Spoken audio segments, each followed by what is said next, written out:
Well, it was obviously pitching dominated the first 5 to 6 innings of that ball game, really on both sides. I think Campbell made really maybe one or two mistakes, and one of them was the off-speed pitch with 2 strikes he left up in the zone, and they hit it out of the park to give him the lead.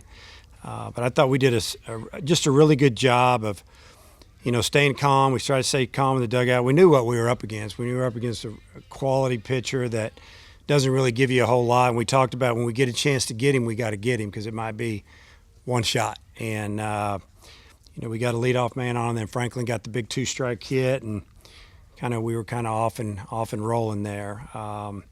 Just a really good job by the offense, hanging in there and not getting too frustrated, and put together one big inning. And then obviously, Cronin coming in and getting that out there in the 8th, we kind of started feeling like this might be the time we're either going to win it or let it slip. So let's go ahead and let Matt in the game and see if he can get a 4-out save. It didn't go easy as far as that 8th inning, but he got a big strike out there with 2 runners on. And then the 9th, obviously, or bottom of the 8th was huge for us because when they came back in, we told them we need to score in the 8th. We got to score right here. And, I think Fletcher got just enough of that ball to backspin it out. The wind lightly blowing out to right. And, he got the bottom of that ball, and it just kept going. We didn't know if it was going to get out, but thank goodness it did. We needed it.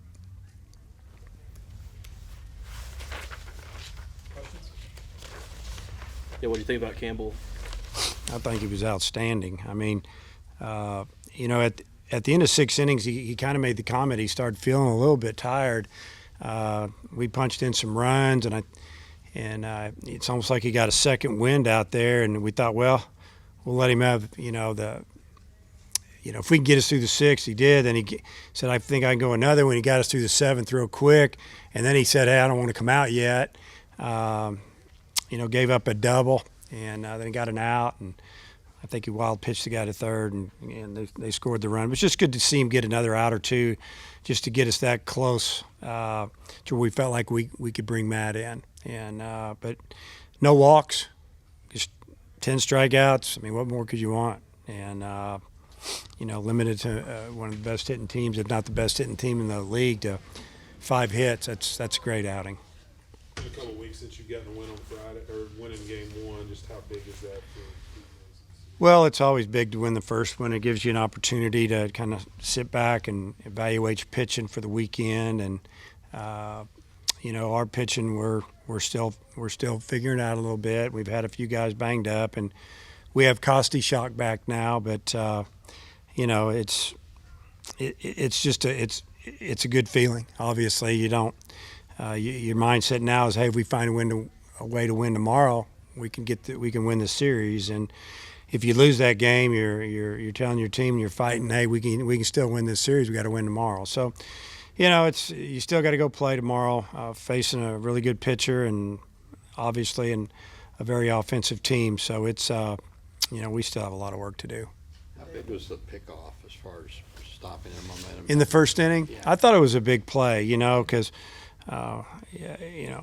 Mangum is just a really good baseball player. He's incredibly quick and fast, and he was going to run on that pitch, and we felt like he was, and it was just a great pickoff move, perfect throw, and all of a sudden you got 2 outs, and especially when he hits first pitch of the game, he hits a C&I single in the 6 hole, and that's what he does. I mean, he's a really good leadoff man, and when he gets on base, their offense usually rolls.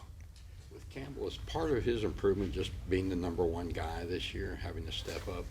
I think it's just his stuff is really good, obviously. His command is better than ever. I mean, he's walking 1 or 2 a game, tonight none. And he can usually throw 3 to 4 pitches, different pitches for strikes. And but really what I just think he's able to work out of jams better than he did in the past. And I think that's part of the mindset. I'm the guy. I got to get it done. And he's grabbed a hold of it, and he's done a great job with that game 1 starter spot. Dave, what made Ethan Small so tough, and what did you finally do to get to him in the 6th? Well, what makes him tough is that he really doesn't throw the ball down the middle. and he's got a lot of deception out there. He's got deception with his delivery when there's nobody on. He throws you off a little bit with hanging and leg movement and just different things, and he still can command the baseball. In and out. The first 9 hitters, he didn't hardly throw anything off speed. Second time through, he started throwing off speed, breaking balls and some changeups. But I just think our hitters I think they calmed down a little bit, and they laid off the high fastball, and that's something that we've watched some video on them, and other teams have done. They're swinging at the ball that probably out of the hand, it looks like it's going to be waist high, and it's really maybe chest high, and it's hard to hit. And like Fletcher, the first hit, he clubbed that ball. He basically just got on top of it.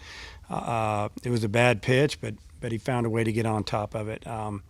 But he's just awfully good. Very very experienced, lefty that really doesn't leave the ball in the middle of the plate. Bottom line, what do we do to hit him? I just think we did not go out of the zone quite as much. Really the third time around, the end of the order, the second time, third time around, they just did a great job. I mean, if you think about it and you watch the game, and you saw what I saw, it was a big strike zone. And so it is what it is. So we have to adjust to it. Both teams, both pitchers, all the hitters, and it's it would have been it's the kind of umpire that pitchers like and hitters don't like. So I'm sorry, in that big inning, Franklin took a pitch kind of at the knees. Looked like you yelled something it at wasn't him. at the knees. Was it Oh yeah, Yeah. lower than that. It was just a tough time of the game, and it looked like we got a chance to have a little rally. We're hoping it's 6th inning, and it seemed like the game just started. And it's already the 6th inning, and but I don't know if he heard me because I think a lot of the fans were making a lot of noise. So I don't think he heard me. You might have saw me, but I don't know if he heard me. Cronin, we're so used to seeing him, sometimes not have any base runners. Was that a matter of running into a good lineup tonight, or is he doing it all? They're just good. I mean, he threw the ball down the middle a little bit. There once McNamee hit the home run, I think he got his blood pumping a little bit, and but he started locating some fastballs in, and instead of just throwing it over the plate, he was in. He was hitting some spots, and he landed a curveball as well. That was good to see. That was pretty good breaking ball. The first 2 he threw, he didn't get on top of him, got on the side of him. They didn't do much. That one had some downward action to it. That was really good to see because he starts to land that, it's going to make a big time difference. His velocity was down a couple of miles. Too. Yeah, and who knows what the board, sometimes it's right, sometimes it's a little slow, maybe a mile an hour or two. What was he, 92, 94 maybe? Yeah, I mean, you're throwing the ball 93, 94 miles an hour. If you're spotting it up, it's pretty good. But, I don't have any concern on that yet. Did Coach Musselman do any kind of quick mingling with the team there after his A little bit. The players, they shook his hand, and then he kind of went down through the dugout and said hi and shook hands, and I think guys welcomed him a little bit. It was nice.